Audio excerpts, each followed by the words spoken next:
हमें मराठी बोलना नहीं आता तो क्या हुआ, कानफट इथंच बसणार.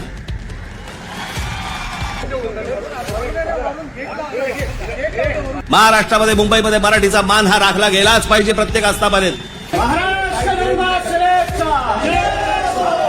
सरकार का भी मानना है कि मराठी का उपयोग ज्यादा से ज्यादा होना चाहिए, किंतु अगर उसके लिए कोई कानून हाथ में लेता है तो कानून उसके ऊपर कार्रवाई करेगा.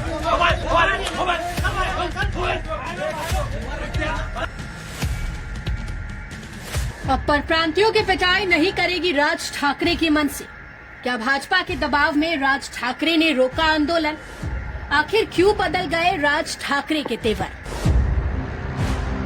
महाराष्ट्र की राजनीति में एक बार फिर मराठी अस्मिता का नारा बुलंद हुआ.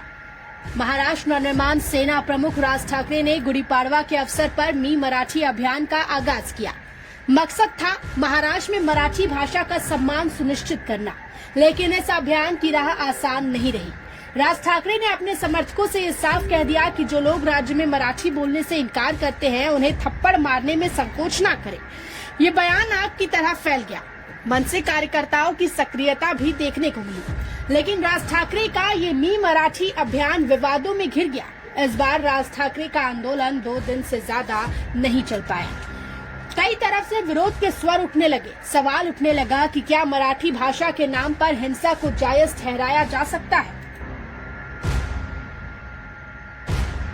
राजनीतिक गलियारों में भी हलचल तेज हो गई. बीजेपी की सूत्रों की माने तो देवेंद्र फडणवीस की नेतृत्व वाली महायुति सरकार पर इस क्षेत्रीय संगठन पर लगाम लगाने का दबाव था. आखिर क्या हुआ कि राज ठाकरे को अपने कदम पीछे खींचने पड़े? बीजेपी के अंदरूनी सूत्रों का कहना है कि राज ठाकरे के अभियान का सीधा असर बीजेपी के उत्तर भारतीय वोटरों पर पड़ रहा था. खासकर बिहार विधानसभा चुनाव को देखते हुए बीजेपी अपने इस कोर वोट बैंक को नाराज नहीं करना चाहती थी. मुंबई में उत्तर भारतीयों के खिलाफ हिंसा की छोटी मोटी घटना भी बिहार चुनाव में बीजेपी को नुकसान पहुंचा सकती थी.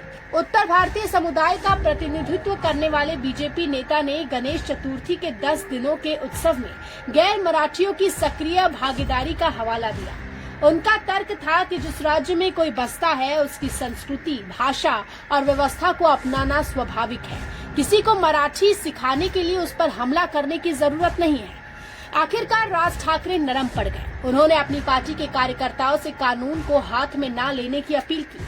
उन्होंने कहा कि जब भी मराठी को हल्के में लिया जाएगा वो हस्तक्षेप करेंगे, लेकिन कानून को अपने हाथ में नहीं लेंगे. बैंक यूनियनों ने भी देवेंद्र फडणवीस को पत्र लिखकर हमलों पर गंभीर आपत्ति जताई. उन्होंने कहा कि बैंक अधिकारियों को धमकी दी जा रही है और उन पर हमला किया जा रहा है. देवेंद्र फडणवीस ने भी ये साफ कह दिया कि कानून हाथ में लेने वालों को बख्शा नहीं जाएगा. उद्योग जगत ने भी इस हिंसा पर आपत्ति जताई. सरकार को डर था कि मनसे का ये अभियान महाराष्ट्र को $1 ट्रिलियन की अर्थव्यवस्था बनाने के लक्ष्य को खतरे में डाल सकता है.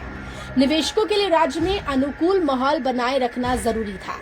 महाराष्ट्र में मराठी अस्मिता की राजनीति कोई नई बात नहीं है. अतीत में भी शिवसेना ने मराठी मानुस के कई मुद्दों को उठाकर प्रवासियों के खिलाफ आंदोलन किए थे. क्या राज ठाकरे ने दबाव में आकर मी मराठी अभियान को वापस ले लिया या ये एक रणनीतिक बदलाव था? महाराष्ट्र की राजनीति में मराठी अस्मिता का मुद्दा हमेशा ज्वलंत रहा है. देखना ये होगा कि आने वाले दिनों में ये मुद्दा किस करवट बैठता है. Bureau report, metro Mumbai.